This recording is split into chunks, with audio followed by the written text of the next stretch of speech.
కామారెడ్డి జిల్లా జాగృతి జనం బాటలో కవిత కామెంట్స్ మనం చూడవచ్చు. కాంట్రాక్టుల కోసమే కాళేశ్వరం పనులు చేపట్టినట్టుగా ఉన్నదని 21-22 ప్యాకేజీలతో కామారెడ్డి నిజామాబాద్ జిల్లాలో ఒక్క ఎకరానికి కూడా నీళ్లు రాలేదని తెలంగాణ జాగృతి అధ్యక్షురాలు ఎమ్మెల్సీ కవిత ఆరోపించారు. ఈ విషయం చెప్తే బీఆర్ఎస్ వాళ్ళు తన మీద నోరు పారేసుకుంటున్నారని అన్నారు. అమ్మ కవిత అక్క, మరే మీరు ఎప్పుడు చెప్పిన ఈ విషయం?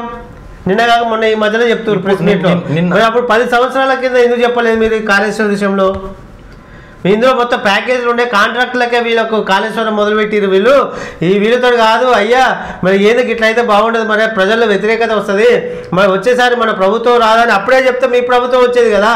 అప్పుడే మీ తండ్రి గారికి చెప్తే ఈ కాంట్రాక్టులకే సొమ్ము కట్టగడుతున్నారు, వాళ్ళకి కమిషన్లే పోతున్నాయి అయ్యా, మరి ఏంది మన పరిస్థితి ఏంది, మరి ఇట్లా ఈ రకంగా కాంట్రాక్టుల మీద వసూల దందా మొదలు పెడితే మరి వచ్చేసా ఏది మన నెక్స్ట్ టైం మనం గెలవదే అని అప్పుడే ఆ రోజే చెప్తే మాత్రం మరి ఈ పరిస్థితి ఉండకపోవు కదా.